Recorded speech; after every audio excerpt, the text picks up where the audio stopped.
सुप्रभात। जैसे कि अब आपके एग्जाम आने वाले हैं और आपका जो पेपर है योगा फिलोसफी एंड प्रैक्टिस, इसमें आपको पता है कि एक रिटन एग्जाम भी आपका होता है जो 30 मार्क्स का होता है और इसमें आपको 4 क्वेश्चन आते हैं। आपको 3 क्वेश्चन इसमें आपको करने होते हैं और पहली वीडियो में आपको उसके सिलेबस के बारे में बता चुका हूँ। और इसमें सूर्य नमस्कार भी एक टॉपिक है कि सूर्य नमस्कार के अंदर कौन कौन से आसन होते हैं और सूर्य नमस्कार के क्या लाभ हैं, ये भी एक क्वेश्चन बनता है और पूरा 10 नंबर का एक क्वेश्चन आता है। तो आपको ये अपने योगा फिलोसफी एंड प्रैक्टिस के लिए जो भी विद्यार्थी हैं उनके लिए तैयार करना है। और सूर्य नमस्कार वैसे भी हमारे लिए बहुत लाभकारी है। सूर्य नमस्कार के अंदर सारे आसन आते हैं। आपको पढ़ाई के साथ साथ अपने एग्जाम की तैयारी के साथ इस सूर्य नमस्कार को अपने जीवन में भी उतारना है, जीवन में भी इसका प्रयोग करना है और नित्य प्रतिदिन आपको सूर्य नमस्कार करना है, क्योंकि सूर्य नमस्कार करने वाला कभी बीमार नहीं होता। सूर्य नमस्कार करने से हमारे शरीर की जो इम्यूनिटी है वो बढ़ती है, यानी कि छोटी मोटी बीमारियों का जो प्रतिरोधक क्षमता है वो बढ़ जाती है और हम स्वस्थ रहते हैं। तो हमें एक नियमित रूप से हमें सूर्य नमस्कार करना चाहिए। तो आज हम देखेंगे कि सूर्य नमस्कार में कौन कौन से वो आसन हैं जो इसके अंदर आते हैं। तो पहला है प्रणाम आसन, प्रेयर पोज, यानी कि सीधे प्रेयर की पोज में आना। ये आपका पहला इसमें आसन आता है। इसमें दोनों हाथों को जोड़ना और ये सूर्य चक्र यहाँ होता है, सूर्य चक्र को हल्का सा प्रेस करना और दोनों हाथों को सीधे रखना और एकदम सामने देखना। ये स्थिति प्रणाम आसन की है। तो ये पहला आसन है सूर्य नमस्कार के अंदर। आइए दूसरा देखते हैं, हस्तोत्थान आसन, रेज्ड आर्म पोज, यानी कि जो हमारे आर्म्स हैं पीछे की तरफ को उन्हें ले जाना।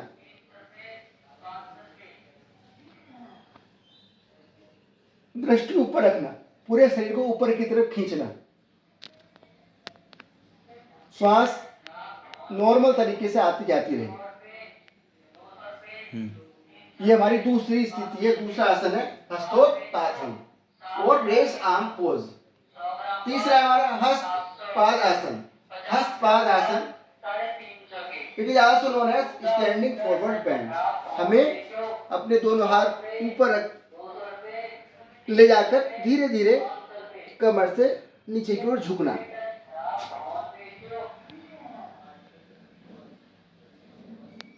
बीसों उंगलियां 10 हाथ की और 10 पैर की एक साथ रहेंगे।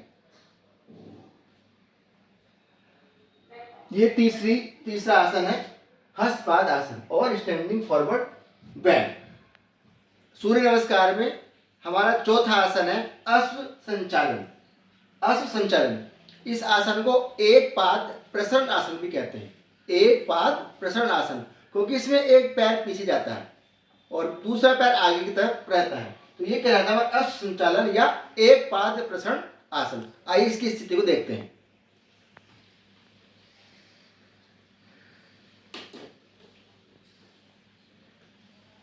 इस स्थिति को पहले कर चुके हैं। अब हम एक पाद प्रसन्नासन या अश्व संचालन करके देखेंगे। इसमें हमें एक पैर को पीछे रखना है और दाहिना पैर जो है एक पैर आगे रहेगा। दृष्टि हमें सामने की तरफ रखनी है। ये स्थिति हमारी रहेगी।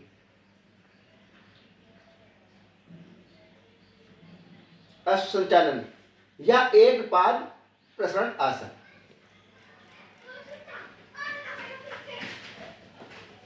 आइए अब देखते हैं पांचवा, दंड आसन और स्टिक पोज। इसमें हमें अपने दोनों पैर, अभी जब हमने अश्व संचालन किया था तो एक पैर पीछे गया था, लेकिन जो हमारा दंड आसन है इसमें हमारे दोनों ही पैर पीछे जाएंगे, दोनों पैर पीछे जाएंगे और एक पटरे जैसी स्थिति बन जाएगी। देखिए अभी तक हम इसी स्थिति में थे, ये हम इसी स्थिति को हम कर चुके हैं एक पाद प्रसन्नासन में। अब हम दोनों पैरों को पीछे ले जाएंगे इस तरीके से। दंडासन या द्विपाद प्रसन्न आसन। द्विपाद, क्योंकि इसमें दोनों पैर पीछे चले गए हैं। इसमें हमें दृष्टि सामने रखनी है और अपना इस स्थिति में रहना है कि पूरा हमारा शरीर इस तरह से स्ट्रेट रहे कि अगर कोई स्टिक रखी जाए तो वो भी सीधी रहे। आइए इसके बाद जो हमारा छठा आसन है अष्टांग नमस्कार, सैल्यूट विद 8 पार्ट्स और पॉइंट्स। तो जैसे कि पिछले आसन हमने किया दंडासन, हम दंड की स्थिति में थे, दोनों पैर हमारे पीछे थे, उसी स्थिति के बाद की स्थिति है इसमें अष्टांग नमस्कार, यानी कि घुटना सीना माथा हमें तीनों धरती से टच करने हैं और इसी स्थिति में आना है जैसे अष्टांग नमस्कार करते हैं। आइए देखते हैं इस स्थिति को। हम इसी स्थिति में थे पहले आसन में, अब इसमें घुटना सीना और माथा इस पोजीशन में रहेंगे। हमारा श्वास नॉर्मल तरीके चलता रहे, श्वास आती जाती रहे।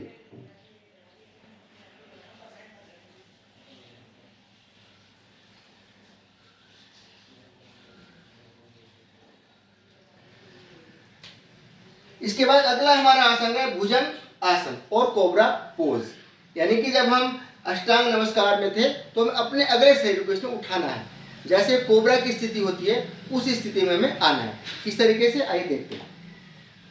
अभी तक हम घुटना सीना माथा टच करके इस तरीके से हमारी स्थिति थी। अब हमें अपने शरीर के अगले हिस्से को उठाना है धीरे धीरे।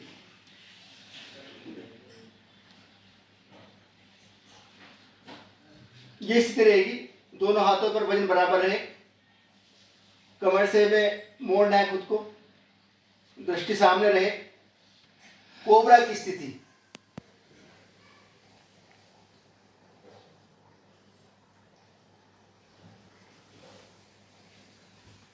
सूर्य नमस्कार के अंदर अगला आसन है हमारा अधोमुख श्वासासन और डाउनवर्ड फेसिंग डॉग पोज, यानी इस स्थिति के बाद हमें एक ऐसी स्थिति में आना है कि धीरे धीरे ऊपर उठते हुए और पैरों के बीच से हमें पीछे की ओर देखना है। तो यह आसन हमारा कहलाएगा अधोमुख श्वान आसन। आइए देखते हैं।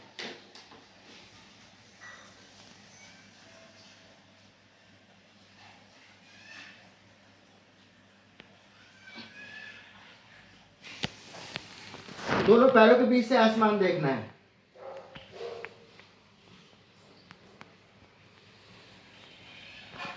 अंदर हम देखते हैं कि उसके बाद फिर असंचालन पोजीशन आती है, ये हम चौथे नंबर पर कर चुके हैं। फिर हस्तपादासन, ये हम दूसरे नंबर पर कर चुके हैं। हस्तोत्तासन, रेज आर्म पोज, ये हम ये भी कर चुके हैं।